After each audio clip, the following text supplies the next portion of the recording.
Okay, go ahead. I'm sorry. No, I was saying I really would like to get somebody to help me, but I really don't have time to do that, to focus on that, right? 100%. But I did want to ask you though about how you do your media, your social media, and your just keeping people engaged. You do that yourself, or you working with a VA I got a software? yeah, I got a virtual assistant that does all my social media stuff. Yeah, And who is she with?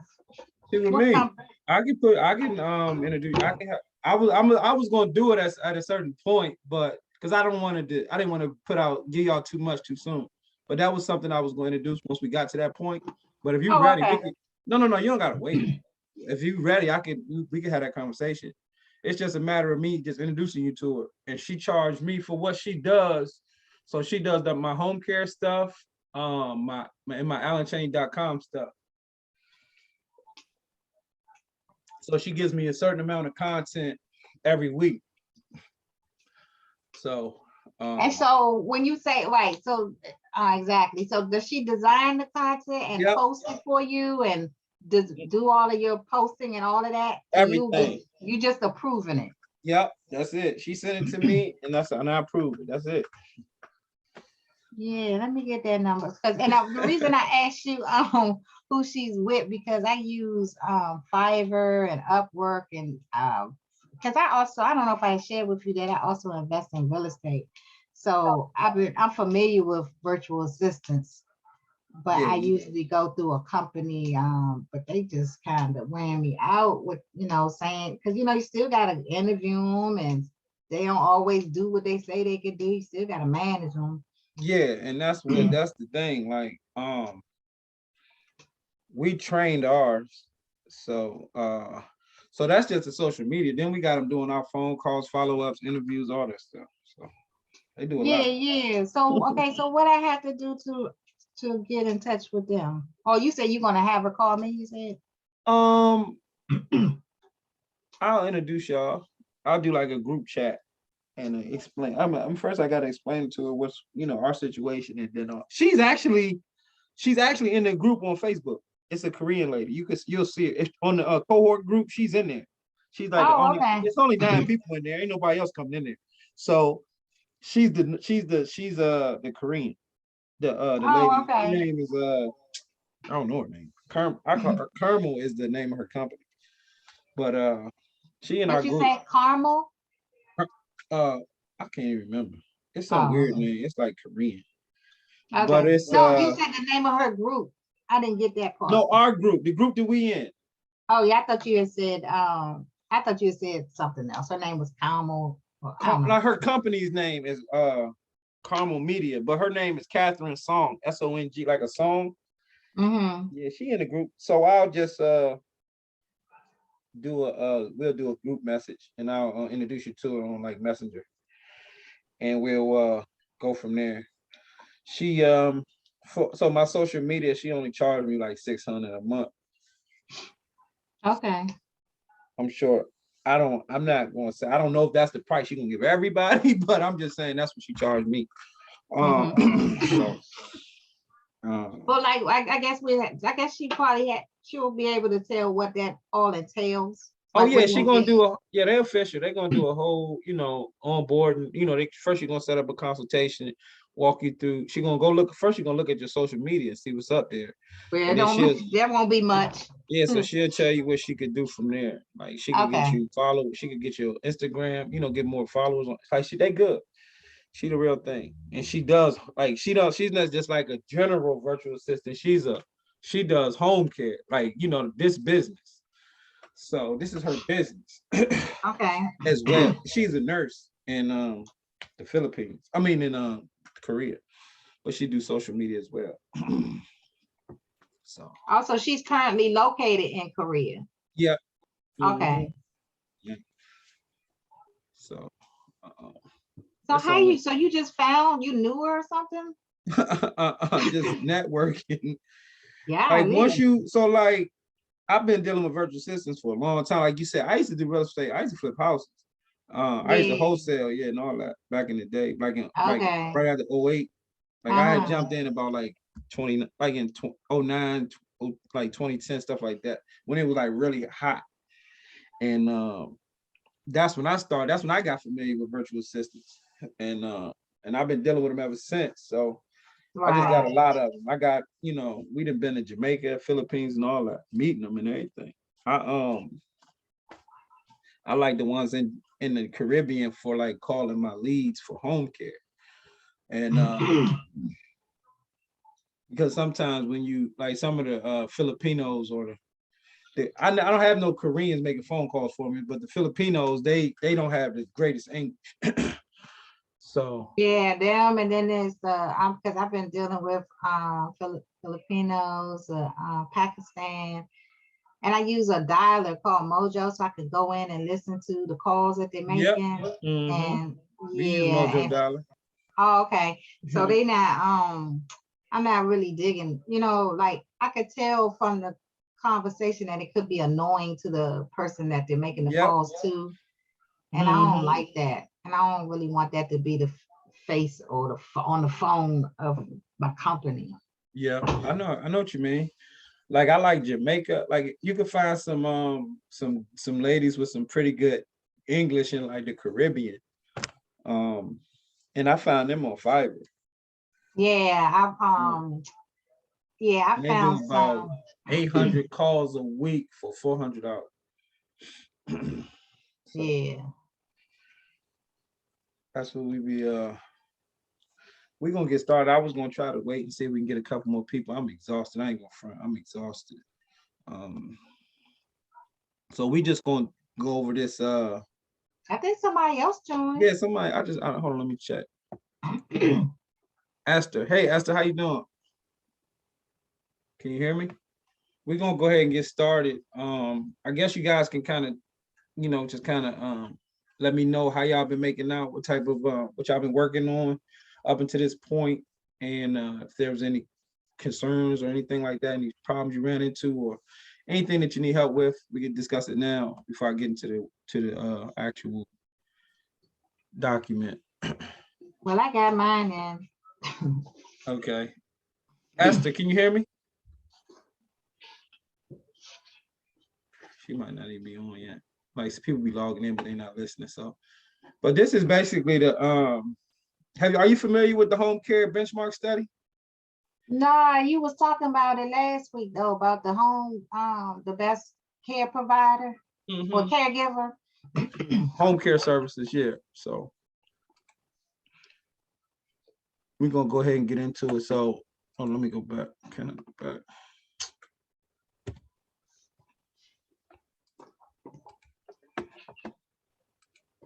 So pretty much what this is the home care benchmark study is this company, Home Care Pulse, the one who started this study.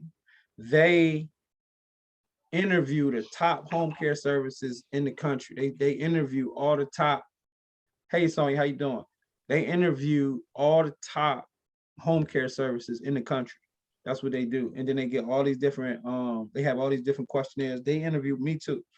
And sales, marketing, and they just ask you all these questions about what these things what are you doing in these different areas. So once we go through it, you'll have a better understanding of what I'm saying. But it's just a study that shows you, it just shows what's working and what's not, and what the people who are, who are doing the best, what they're doing, and what's working and what's not. So we're gonna go ahead and get into it. Hey Sonya, how you doing? Can you hear me? Didn't you say home care post was for the training? They do that too. Yep. Okay, gotcha. Okay. Well, so this is just some marketing stuff they got coming. It says the Home Care Pulse Care Intelligence platform. They're big on data. So they're always, like if you see right there, say caregiver training, experience surveys, review managers. So like this is like they're big on like they're big on quality assurance and just like getting feedback from your caregivers and your clients. They're really big on feedback. So that's majority of what their platform is about. They're adding new stuff, like the training is new. They didn't have this last year. So they're adding stuff here every so often, but their core was always data, like these surveys and just knowing what's working and stuff like that in the industry. Like statistics wise, yeah. Statistics, yeah, data, yeah.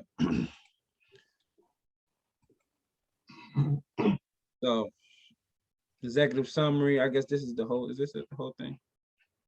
Okay, executive summary. So we're gonna just kind of breeze through this. I don't want to spend all night on this.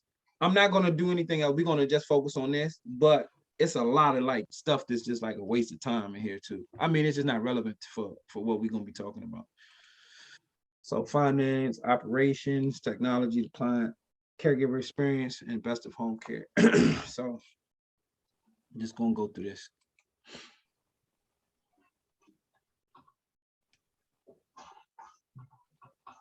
Home Care Association of America, they be like lobbying for like different things that people in the home care industry want done. So there's like lobby stuff. I don't get into all that. I'm trying to get us to the meat. So this is just the historical data from the survey itself. This isn't like content, anything that's important for us. This is telling you where the participants and all that stuff. So still participation. Okay. So these are all the people who participated. I mean, where they're getting, all the participants who they surveyed for this information. Participation by revenue range. So either from 0 to 800,000, 800K to 1.5, and then all the way to 5K. I mean 5M. And they're calling them masters. That's like a new term they're calling. So they're calling like the people who are making 5 million or more a year masters. Overall survey participation, agency owners. Okay.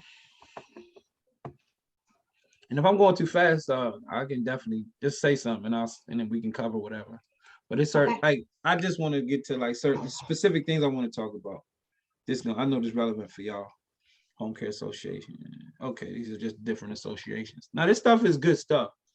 This is all good information.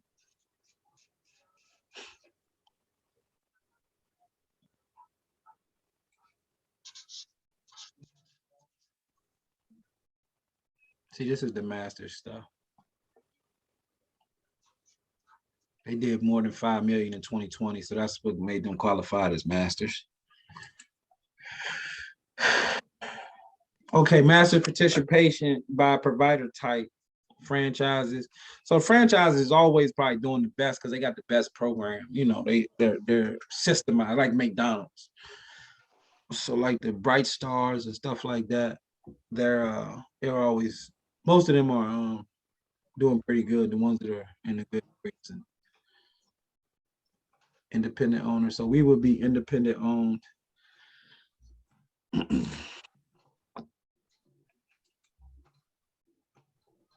Sonia, can you hear me? Sonia and Esther. They might just be listening in, that's fine. I can hear you. Okay, I just wanted to touch bases and see how you made out last week. And if you had any questions or concerns or problems you may have ran across. How did you do last week? I don't know. I get dig. It's fine. We're gonna keep it going. I just want to make sure we talking, because you came in a little late, so that's all. Yeah, it's all right. Mm-hmm.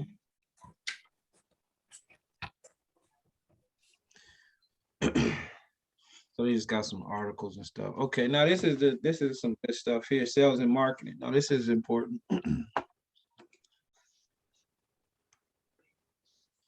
The sales and marketing section contains a wide array of information about client acquisition, including the top channels for consumer marketing, referral marketing. Home care agencies use a variety of strategies and channels to find new clients. These sections dissect the use of these strategies and help it helps provide insight into marketing methods that are available. So.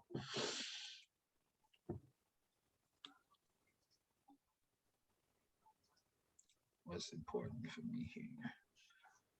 The survey, so like the top 5. Okay.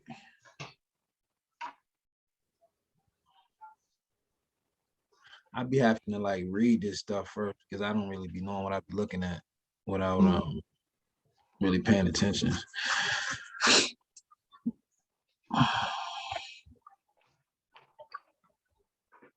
Okay.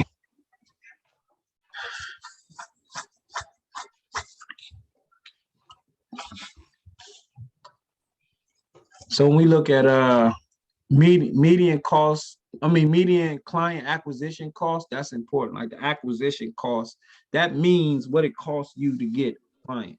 Whatever marketing strategy you using, what is it costing you per client? And a lot of times it's hard to even know that number. You got to be really, paying attention to what you got going on in your company. And it's hard for like smaller companies like us to really dial it down to the penny like that.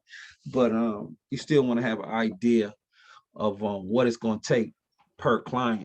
And you want to make sure you're trying to get that number as low as possible, obviously. That's probably like the only number that I see that's relevant right here. But when it says 2020 top marketing sources, they looking at like these are all the places that clients are coming from. So the first industry 2020 clients past and current clients and their family loved ones. That's probably the top referral source, and that's probably why it's at the top. And then the internet, I don't benefit from the internet like most. They talk about the internet a lot in here. We don't get as many inquiries from the internet, even though we do search engine optimization, run ads and stuff like that. It's just still not as strong as they saying it is, but I don't see that in my personal experience. Caregivers, employees, I don't know why that's on there. Very seldom. They say that caregivers, again, employees bring leads. These are sources for clients. Hasn't been my experience. If a caregiver most of the time find a client or figure out a way to find a client, they'll probably try to work them themselves. Or I think in the beginning I did have a caregiver that said, they had ran into like a family member that came over or a friend of the family, and they were looking for service while she was at work. And she did say that we were, but so I can't really say she brought the client because he was just working out a case for us. Caregivers is not about to be marketing for you. When they get off, they off. So it's not like they about to be out here trying to pass out business cards and stuff like that. So I don't, that's not my experience. Healthcare professionals like assisted livings, home health agency, hospices. Now this stuff here, discharge, now this is from assisted living, home health agencies, hospices, and discharge planners, hospital discharge. These are like this is where you want to focus. Those 4, where it says healthcare professionals. Those are very important, especially in the beginning, because it doesn't really cost anything. Just time. You want to make sure you have your literature, like your folder and everything, and your brand on point, your website, everything. So when you do go in and start meeting with people and they do some research on you, or they just do a soft search on you, you want to make sure stuff is coming up when they Google you. But it's not a lot of marketing dollars that goes into you calling these different facilities, making scheduling meetings and stuff like that. It's just time. And that's really where we're going to focus. And I'm just looking down here for a few more. Facebook, I get a lot of, I get caregivers from Facebook. And then you see healthcare professional, again, it says skilled nursing facilities. That's another one, like rehabs and stuff like that. Rehab facilities. So, and then at the bottom, it says rehabilitation hospitals again, rehabilitation hospitals, and then the Veterans Administration's program. So I'm just kind of trying to make it like this relevant and tell you guys what my experience is. clients, healthcare professionals. Oh, these are what the masters are doing. So they're saying these are the masters. These are the top people. This is what they're doing. They're getting their most clients. Absolutely. When you have when you service clients in a great way, they can't stop talking about you. It's almost like they be bragging. Like, oh, my caregivers is this, my company, the company I work with that. And that's a good thing for you. But that's only if you're doing, if you're going above and beyond and you really, making sure they happy. And that's usually with communication for the most part when it comes to clients. Again, they're doing healthcare professionals, and then the internet. So the few that if you guys don't have any clients, then the first one isn't relevant.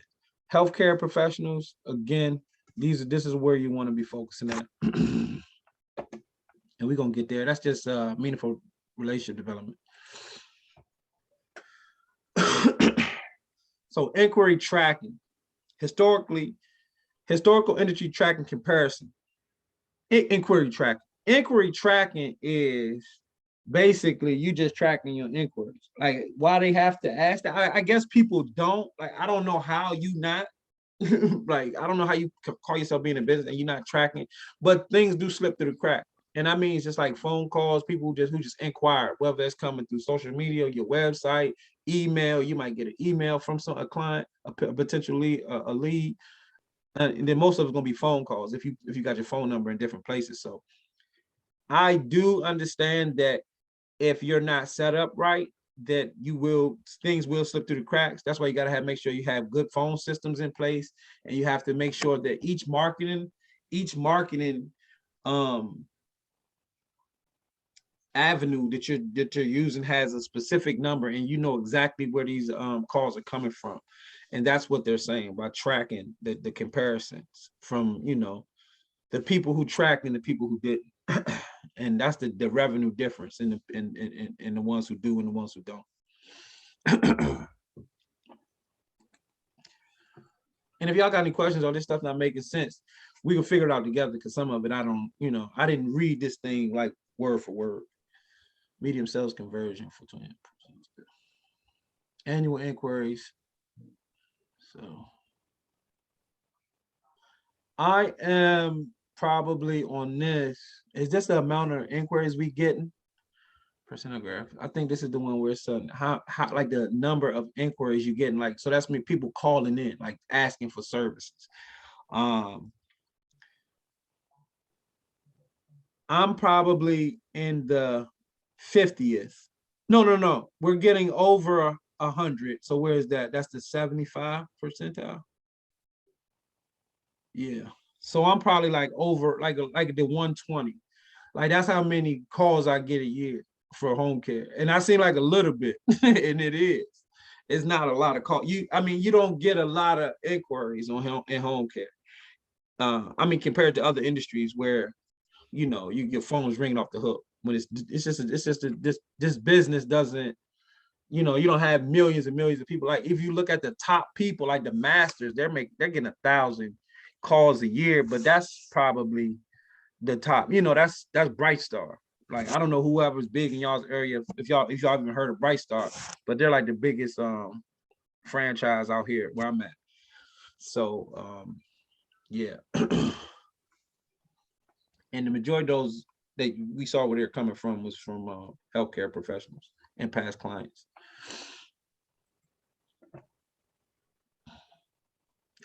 Revenue range.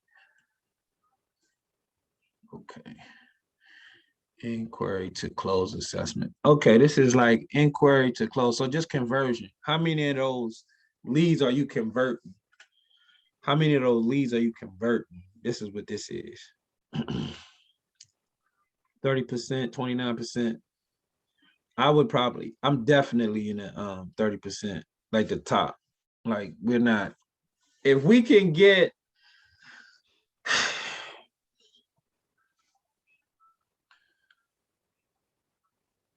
I know this may sound sad, but if we could get 10 new clients a year, we doing pretty good. Believe it or not. It's not a lot. You see what I'm saying? It's just not that type of, And it's kind of weird saying it because I know people be like, man, but you got to remember, we are, the clients don't, some clients last a long time. Like I got clients that I've been servicing for multiple years, and then some of them don't last a week. So it's a buildup. It's the longer you're doing it, the more clients you'll have. So if if you can get 10 clients a year, you're doing a great job. And my personal goal per client is between 800 and 1200 profit. That's not always the case, but that's my goal per client. So you could do the math. If you get 10 a year, you should be doing pretty good.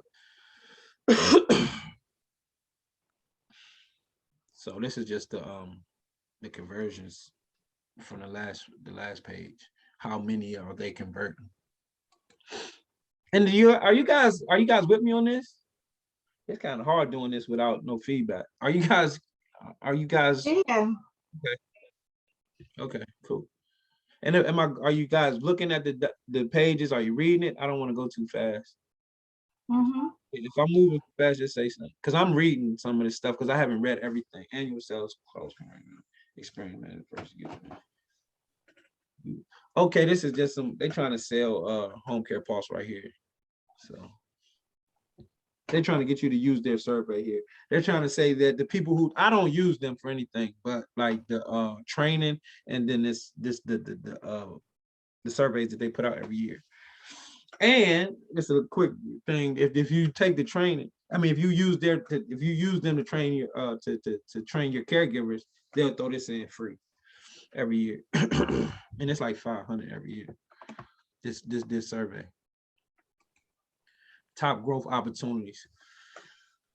This is interesting. Top growth opportunities.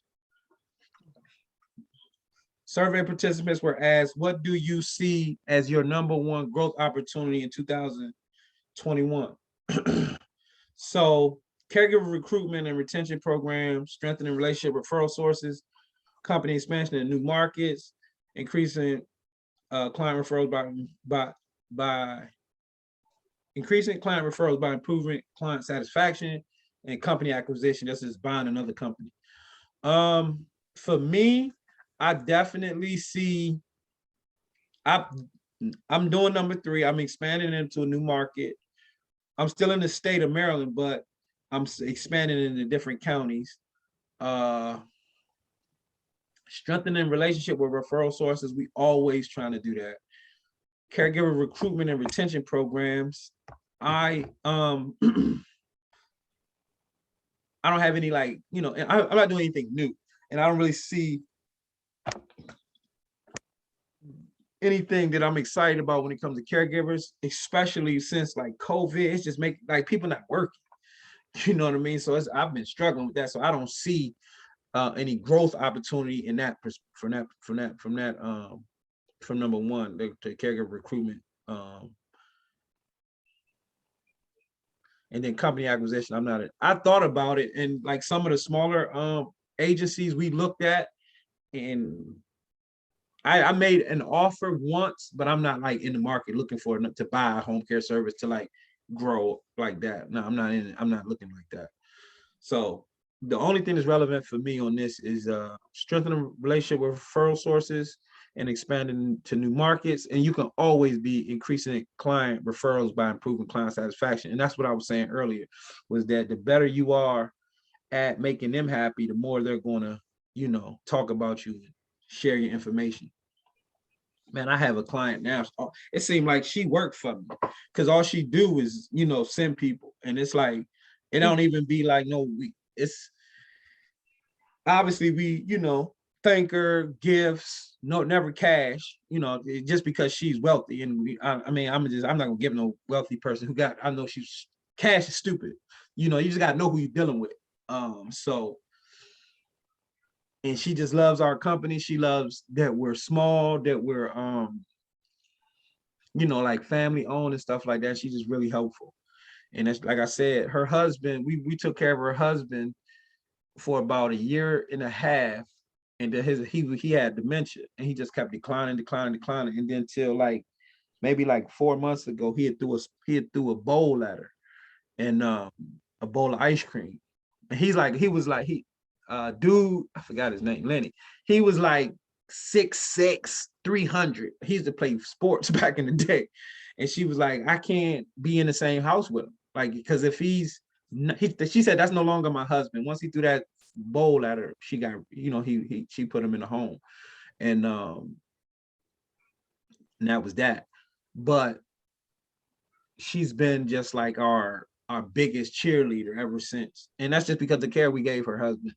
She couldn't find a caregiver that can deal with him, and we put somebody over there who would, we put one of our best dementia caregivers over there, and she was able to get him in the shower. If you guys ever work with anybody with dementia, you know that getting them in the shower is always the issue. Getting them to change clothes always the issue, and stuff like that. So that's really the best place that's where you're going to get your clients from, is by just being doing great, providing great service to the clients you already had. But first you have to get a client, right? So we're going to focus on, if we don't have clients, we're going to focus on referral sources. Median client growth rates. What does this mean? The majority of providers in California reported a 0 or negative client growth rate, excluding California Pacific. Okay. So this is the growth rate. So how much so they saying California has 0 growth so that's saying that did you gain more clients this year than last year, is what I'm guessing what this means, right? And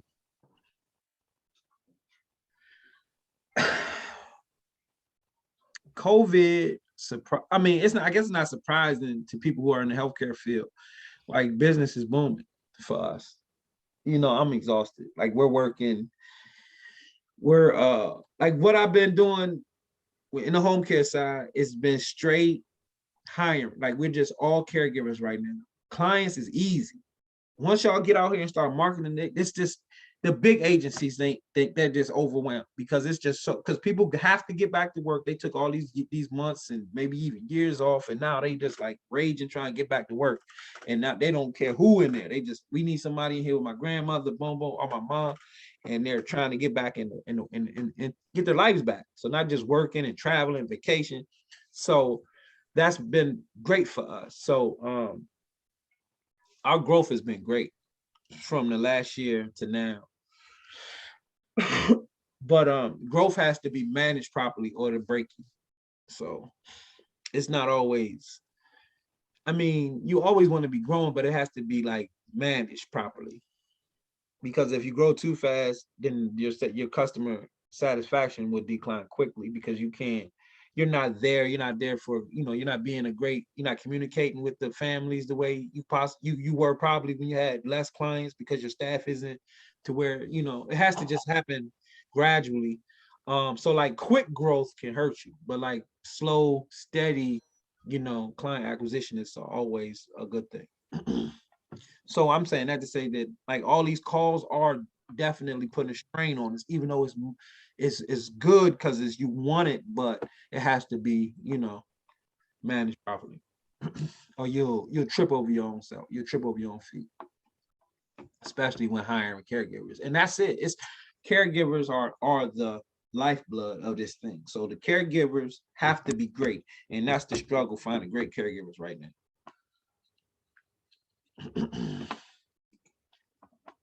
Any questions or comments at this point?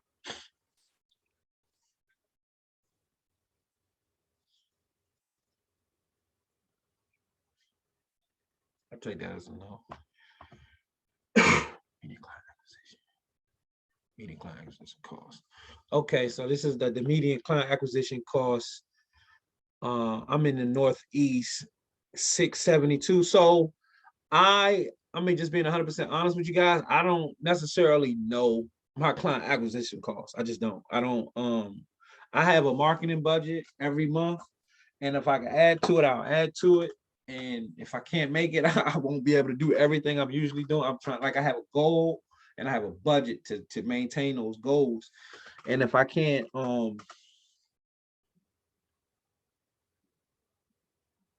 meet those goals. It just be what it be. So I guess I can look at it and say like, okay, we spent this and then we got this, but it's not as clear as they make it like a 650, 647. Like I can't dial it down to like an exact number, but we can get pretty close. I guess if we look at the marketing budget and how many clients we got per month with that budget, but it's just a couple of different variables that I feel like that this should be more. It would take for me to come down to that number than just a blanket. Okay, we spent this amount of money on marketing. We got this many clients. Let's divide it by whatever. So if I spend 5,000 and I only got one client that month, but you know, what if I get 3 clients? I might get 7 leads, 8 good leads, and then I close 2 or 3 more the next following. So it's like that, but I spent the next money next month. You see what I'm saying? So it's kind of hard for me to dial it down.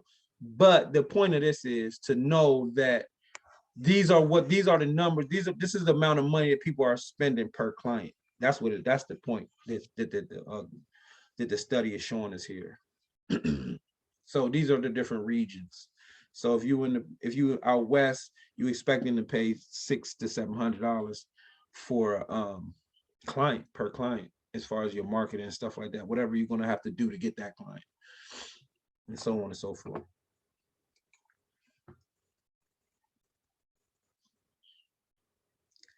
Client acquisition costs, the 9th percentile.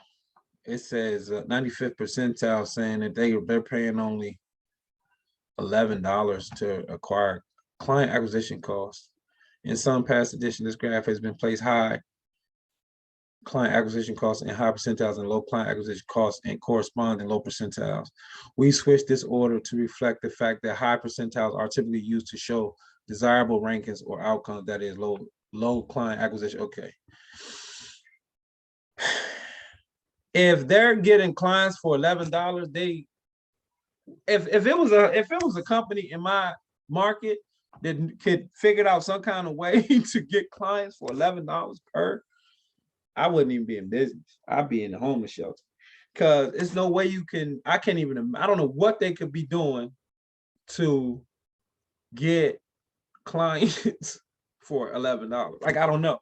Like, they gotta just be using the phone. Like, I can't imagine doing anything else. Like, what else can you be doing to get a client for that cheap? So like the median, the 50%, like this is more consistent with my reality. 300 to 800 is more consistent, but 800 isn't far-fetched. And I know it sounds big. Now these 5th percentile, 2,000 to 4,900, that's a lot per client. That's a lot. So.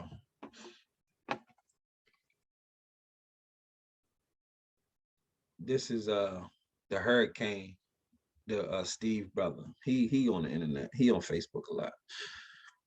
These are just like little articles. So they have different people contribute to the study. So the sales and marketing data is pretty much done, I think, once they start posting these articles. We're not reading these articles. A return to good sales strategy. Recruitment retention. What time is it? 5:40. We'll probably just be able to get through recruitment and retention tonight.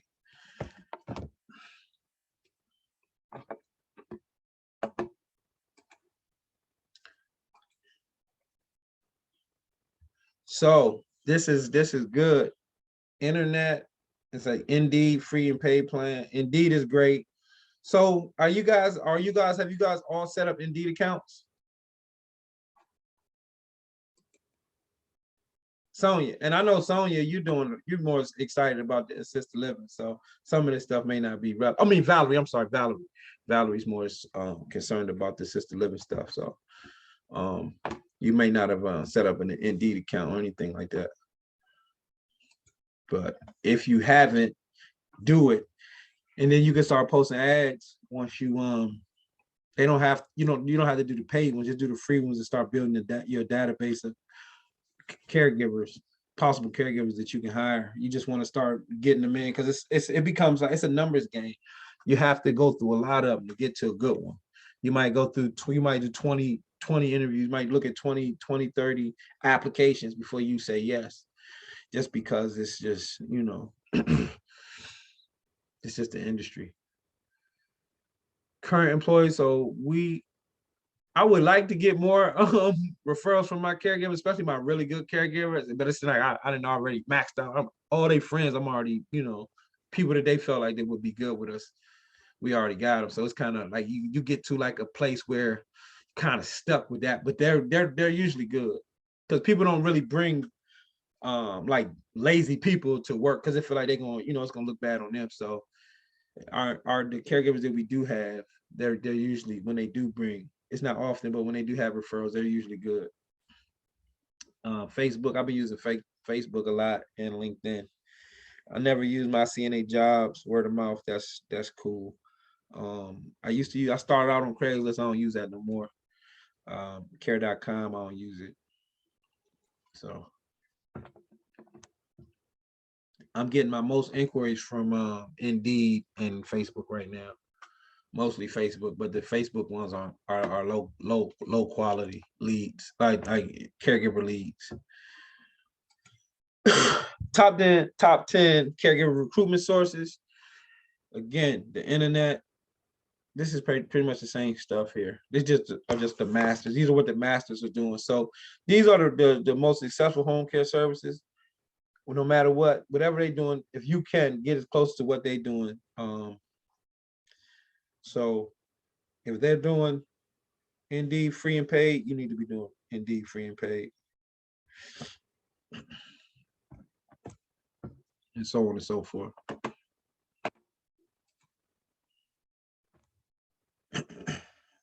If you look at advertisement, look, it says church or faith-based newspapers. That's the first one, and that's the one I love the most, truthfully. So when you go into like, I mean, we ain't gonna get into it, but like churches are really good for like caregivers, man. It's just great. It's great. It's great. I mean, for obvious reasons, just the type of people that be in there, they always just want to be helpful for the most part. So you guys can look at this real quick.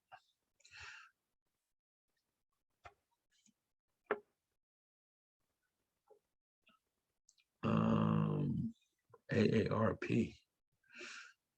Yeah. So top recruitment sources. Again, this is all the same stuff. They just talking about the same stuff. We know what the top ones is, so I'm gonna just kind of brush through this stuff. Historical impact of caregiver shortage. Okay. This is important because if you look at 2018, 2019, 2020, this is the 2021. So this was for the year before last. Extremely negative impact. If you notice, like most of them in 2020, 2019 was really bad for everybody. 2020, things start getting a little better for me. 2021, I didn't have any problem finding clients. It was just caregivers. So I understand that as far as that's concerned, the caregiver is just not being available. I mean, not willing to work. And then if you getting a check, a stimulus check, I mean, an unemployment check with a bonus on top of it, it's almost competing with what we paying. You know what I'm saying? We was probably just a little bit more because we started having to pay. I had just went up to $15 an hour. So that stimulus money, they just be like, I can sit here and don't do nothing and get pretty much that. So, or whatever they was making on top of their previous job and unemployment or whatever they put on there. People have been figuring out how to survive off that unemployment for a long time. And they don't really understand. I don't want to get political, but this is a political thing, that when they putting all that easy money into the marketplace, into the system, into the economy, it's crushing small business, because that means these girls ain't gonna work. You know what I mean? Or the caregiver's not gonna work because they got, it's like a welfare program. If they got welfare, why would they go to work? So I mean, if they ain't got no type of morals or work ethic. But there was COVID and people were scared, and I do understand that. I was worried, so I get it. We're getting past it. And this is a little side note. I make sure everybody on my business, everybody has to be vaccinated. Don't even come around me if you're not vaccinated. Don't even. And I'm not even like whatever the law say. That's one thing. If they can file some type of something discrimination, because if you're not vaccinated, that's the first question I'm asking. Applications, whatever. Are you vaccinated? Vaccinated. Nope. All right, no, we can't hire. Get vaccinated, then reapply. I had one caregiver who was working for me. She tried to, she said she wasn't get vaccinated. I said, well, you're not getting no shift until you get vaccinated. She got vaccinated the next couple of days. And I just feel like we're in a medical field, and you can't go in these people's homes and compromise their family with your just because you following some weird stuff on the internet. You're not using real logic or like real scientific data. You just going off of the homies on YouTube, because that's what it is. The majority of the information that they get and is telling them not to get it. And that's so. Let me make this really clear. If you have a doctor's telling if your doctor says you can't get it for whatever reason, I don't even know. I don't need to know the reason. If the doctor say you can't get it, then that's cool. I can't make you get it. I can't fire you for that. But if you don't get it, you're not getting no more hours until you do. I'm not gonna fire you. I'm just going, get somebody get your hours away. So I'm sorry about that little tangent, but we have had a real impact. But the crazy thing is that we was already dealing with caregiver shortages before COVID. It just got crazy worse. So these are the locations where the majority of the shortages were.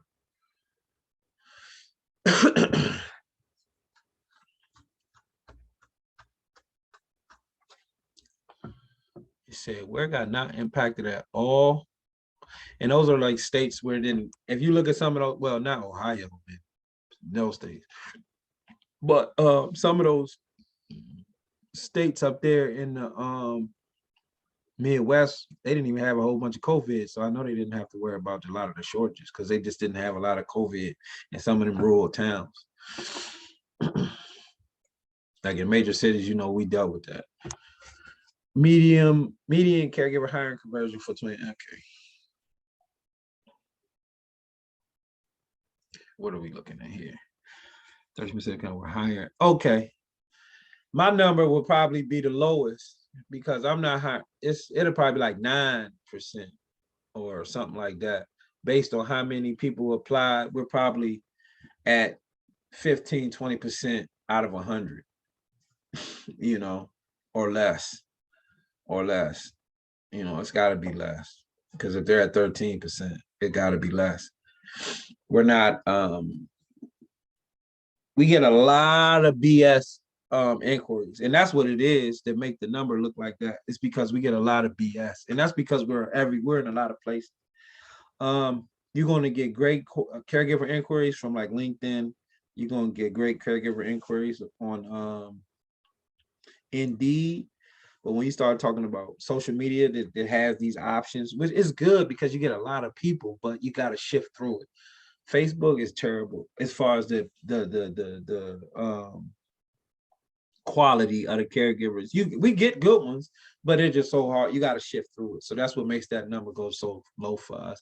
We're not lucky enough to get like at the bottom, you see 50% of applicants were hired. I mean, 25%. That's just insane.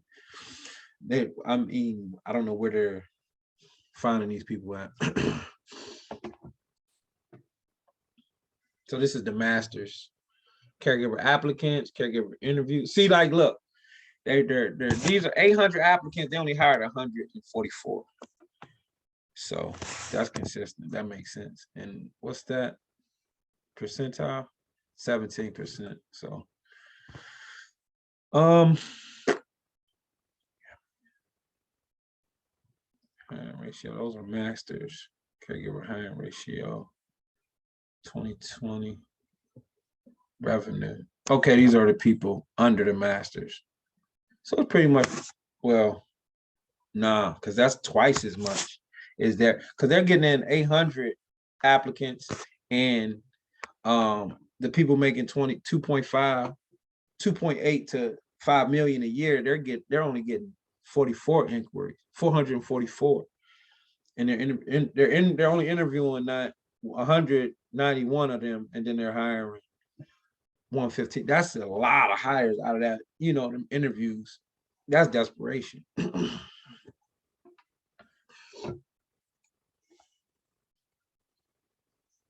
Okay. Median conversion for 2020, revenue range by provide caregiver applicants. Okay. Oh, these are just the different the ranges of revenues generated. So we're just going down.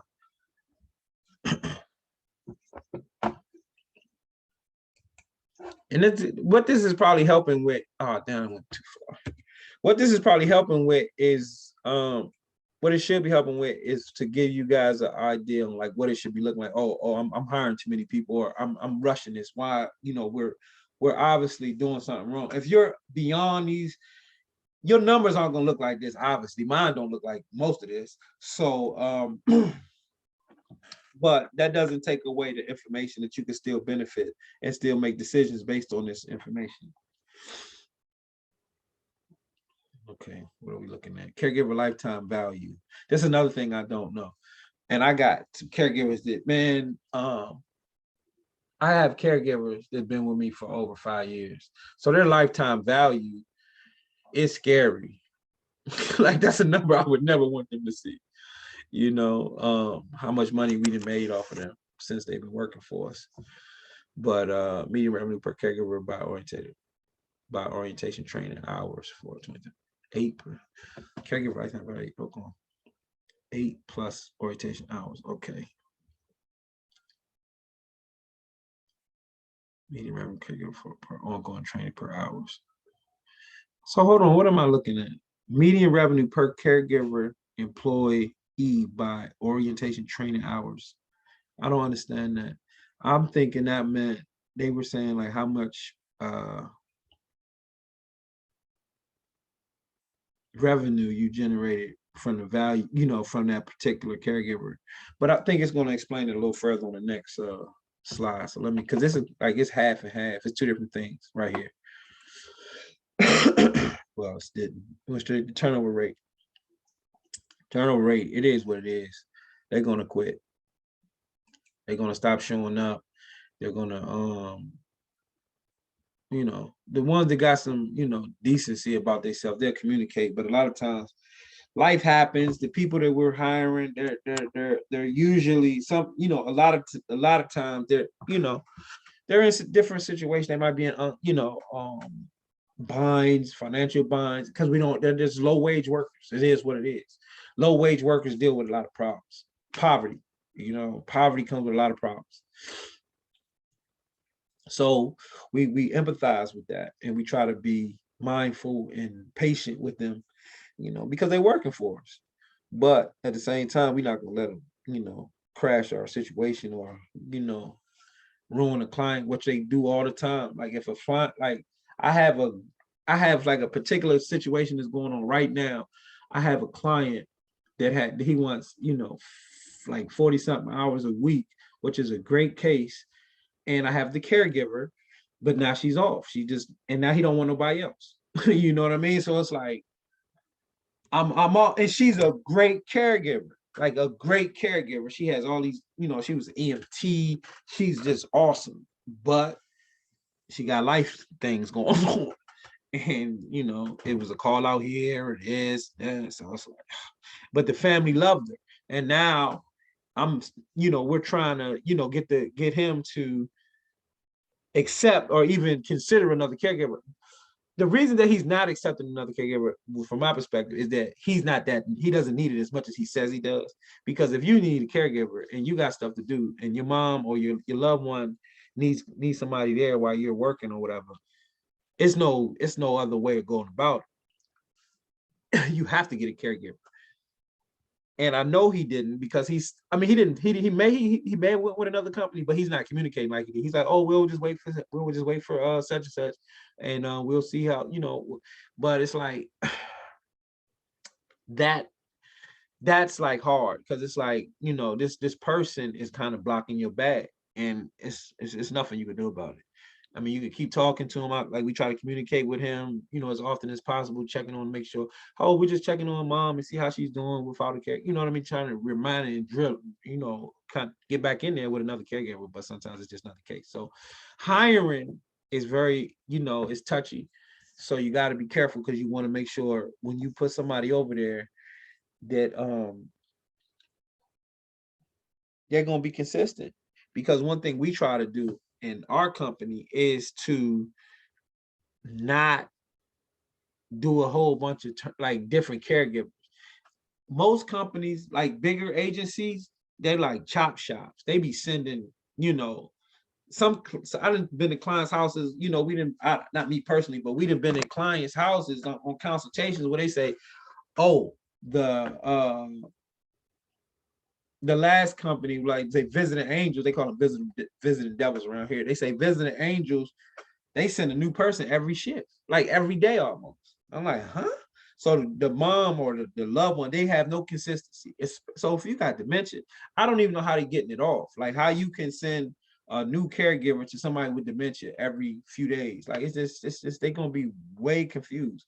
So that's kind of one of my strong points, but that you have to have a great team of caregivers to be able to pull that off. And to when you hire, you the way you communicate and the way you talk to people and kind of position or present your company and your culture to the caregivers when you hiring them determines a lot of that as well. If they feel like they're about to be a part of the team, that they're going to be supported, and they're going to have to be supportive. They could communicate and fill shifts. If they're going to be late, they can talk to a caregiver, things like that. And we always put the clients first. And once we got that mentality going on with all the caregivers, people who's going to work, and if they can't, they calling their friends, or they calling other caregivers, hey, can such and such work here, and they communicate. So it's like a team thing.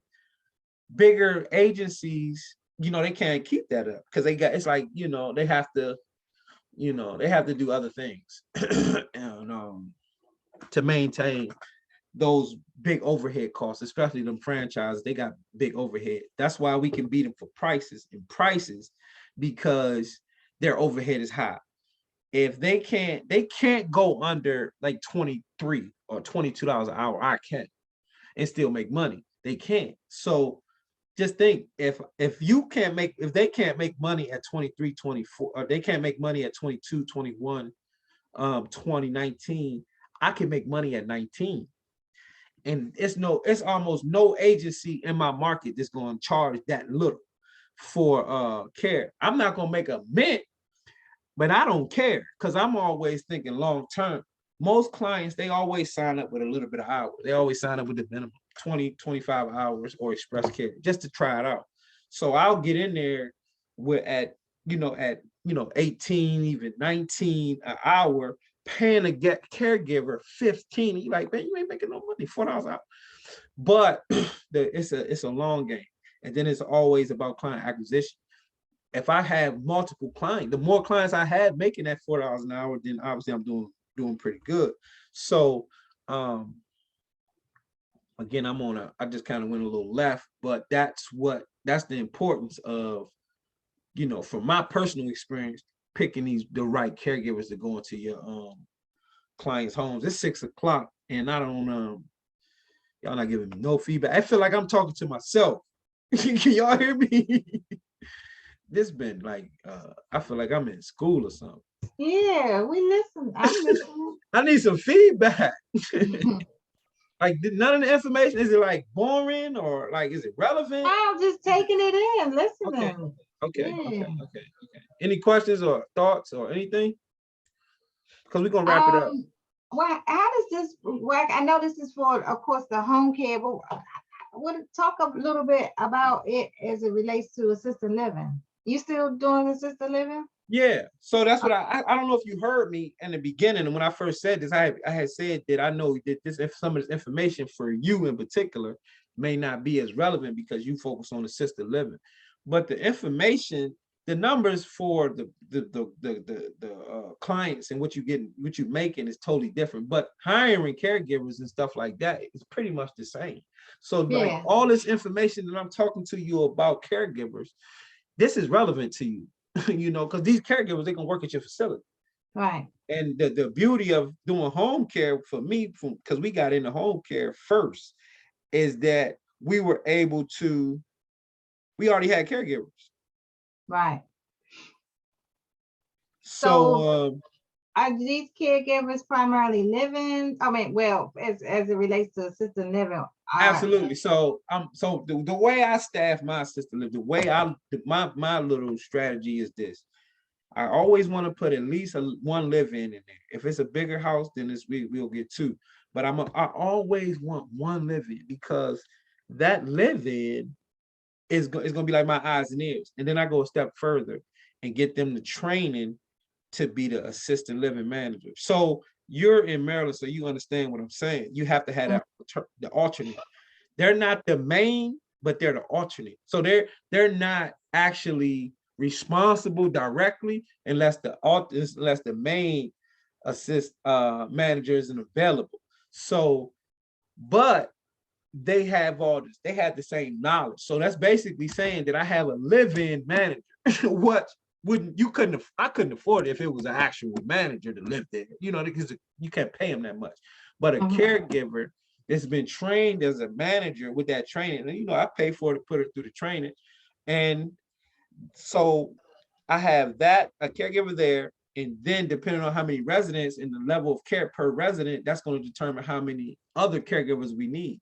Some houses you may only need 3 caregivers, a live-in, a full-time, and a PRN or a part-time. Sometimes it all depends. And then the thing about it, and what it depends on is how many residents and the level of care each resident is going to need. Right. And I mean, those aren't the only staff. It's gonna obviously it's gonna be a manager and a nurse. I try to have my nurse come every 2 weeks or every 3 weeks, every 21 days, and they have to come every 60 days anyway. So or every 45 days. So so a lot of this information about caregiver, you know, like recruiting and stuff like that is relevant, and we want to keep them trained. You know, you just like the training for caregivers in home care. I mean, because they're doing the same work, they just at a house, you know, and most of the caregivers that you got, they in home care, they go into somebody's house too. It's just not multiple residents. But this particular information is pretty much consistent, other than the about acquiring clients. We don't go the same route to get clients for home care that we do residents for the homes. It's a totally different marketing strategy. So, but we're gonna get there. It's just, you know, and I want you to remember, you don't have to wait till we get to that in the training. Call me if you have questions. Let's talk about it. And you know, I don't want you to have to be like, oh, I'm waiting 2-3 months to get to what I needed. No, you can call me and we can work on what you need tomorrow if that's the case. So this doesn't have to be relevant to you here. Like I said, we can always work on it stuff individually. And I hope y'all remember that. Okay, So, Alan, is there a way myself and Valerie can have like a meeting with you anytime? What do you So can mean? give us at least a quick rundown on the assisted living, Yeah. like the process and stuff like that, if that's okay with Valerie. Oh yeah, sure. Yeah, let's set up let's schedule something. It's gonna We could definitely be do after it, the holiday. It's gonna be after the holiday. What are y'all talking? Like, what do you mean? okay. Like a quick, like a little hour Zoom or something? No, just like a little like quick rundown, like the process. What do we need to get first? Like I'm kind of struggling with what do I need to get first? Do I need to get zoning permits? Do I need to get them to come in and see? I'm just confused with Did you down? What state are you in? Are you in Maryland? Yeah, I'm in Maryland. Did you download the application and the instructions? I did, but I'm just confused. Like, what do I need to get first? What do I need to get? Okay. But they all that's in the instructions. I know. So yeah, so let's do this. Let's do this. Hi, excuse me. This is Sonia. I'm also interested in assisted living as well. Okay. So yeah, I'll and everyone is in the Facebook group, correct? Yes. Yes. Okay. So this is what I'll do. I'll do a separate meeting just for, so we can just kind of run down some stuff on assisted living. I mean, everybody's welcome, but definitely. So make sure you guys start working on your questions and some of the things you're struggling with and things like that. That's what this is for. Like, I don't want to just be preaching. I want to be engaging. Like, I want to what's so next to this? What do I do? What's the, let's go back and forth. That's better for me because I can, then we'll be able to get into some real meat and potatoes. But I But mean, for I don't me, know where you're at. So, I mean, I'm asking, where are you at? What are you doing? I need to know where you're at. I know Sonia. No, not Sonia. I always get Sonia. It's a couple different y'all. But the sister with Valerie, she already has a property, correct? You already have a property, right? yes. Yeah.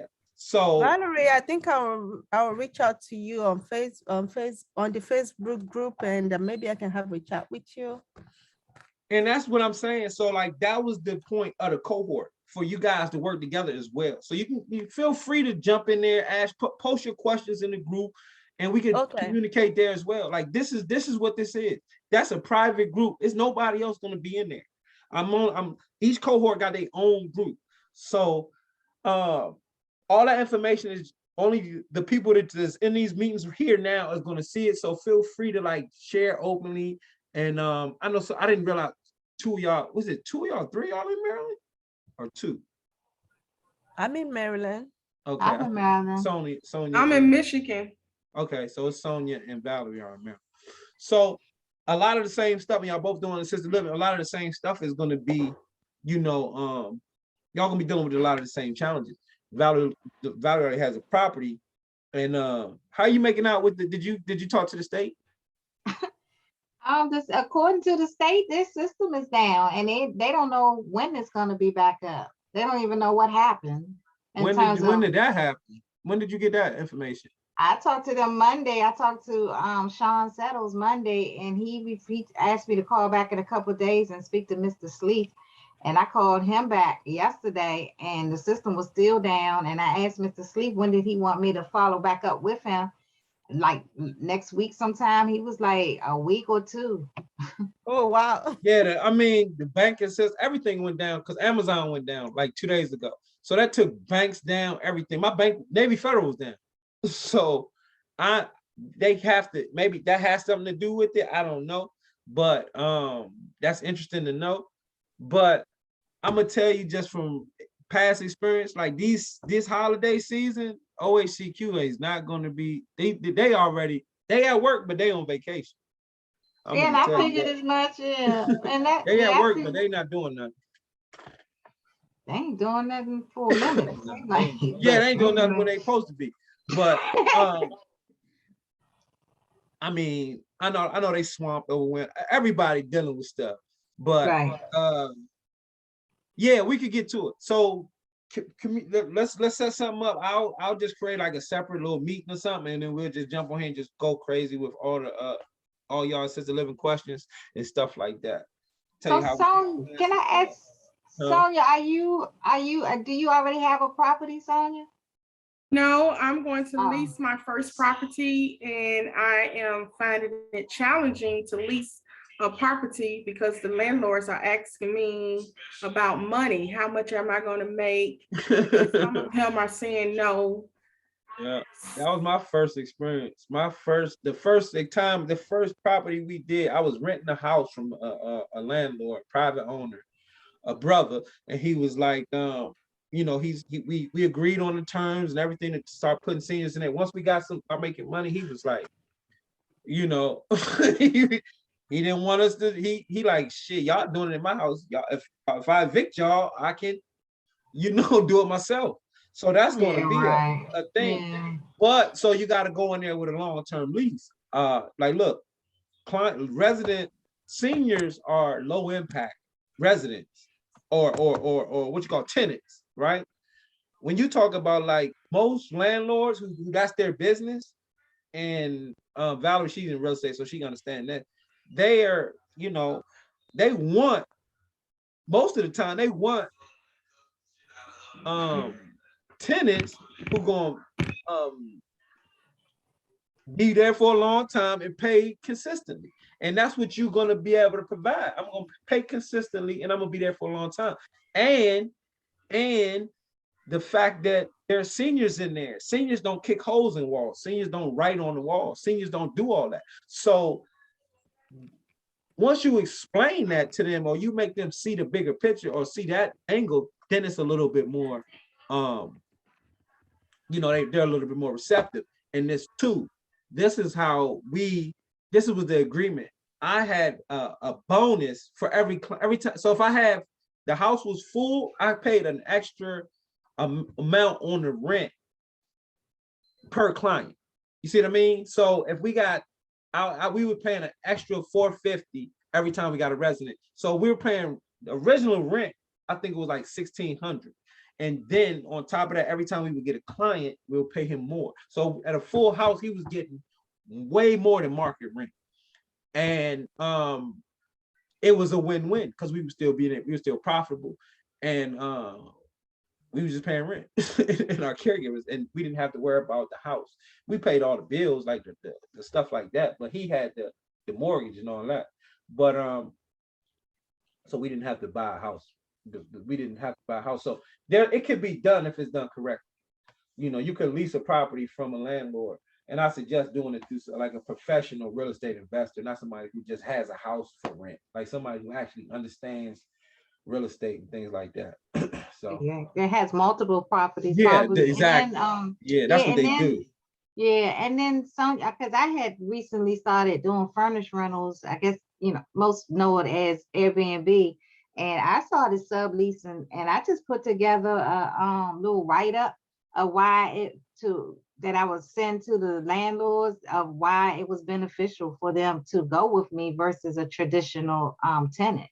Yeah, absolutely. And yeah, and once you get that, Sonia, you just send that out, or, you know, respond using it to, you know, when you see stuff on Craigslist or however you looking, or like Alan said, with a professional management or real estate agent. I always suggest, because I was in the real estate industry before, I had a lot of people on my email, so it was easy for me. But I would suggest you, if you're looking for that particular, if you're going that particular route, I would suggest getting to like real estate, the RIAs, the real estate investment. Yeah, yeah. Go to the RIA. If you're in Maryland, I would go to where are you trying to do your property at? I'm in Michigan. Yeah, she's in Michigan. Yeah, but sorry. they still got RIA groups. Yeah, absolutely. I know the lady who got the RIA up there. It's a sister up there. She called. I did a presentation for her.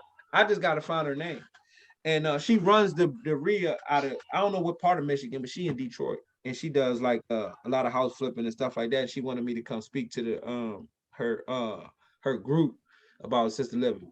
So they interested. They so just join the RIA. And I'll try to find the link and post it in the group.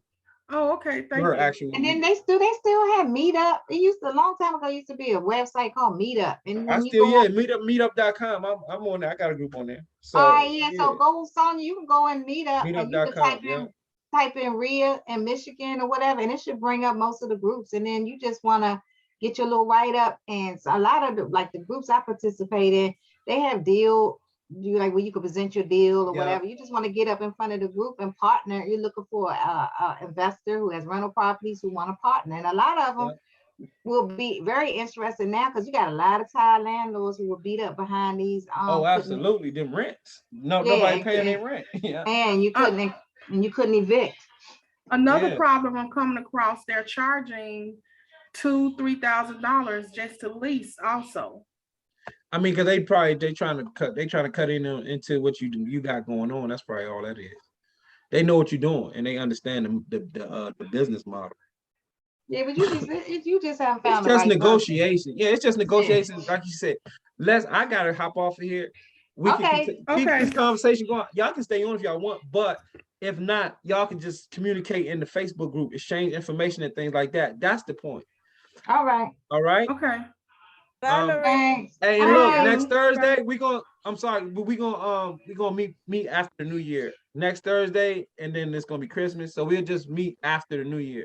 That following Thursday, I'll give y'all the exact date in the group. All right. All right, okay.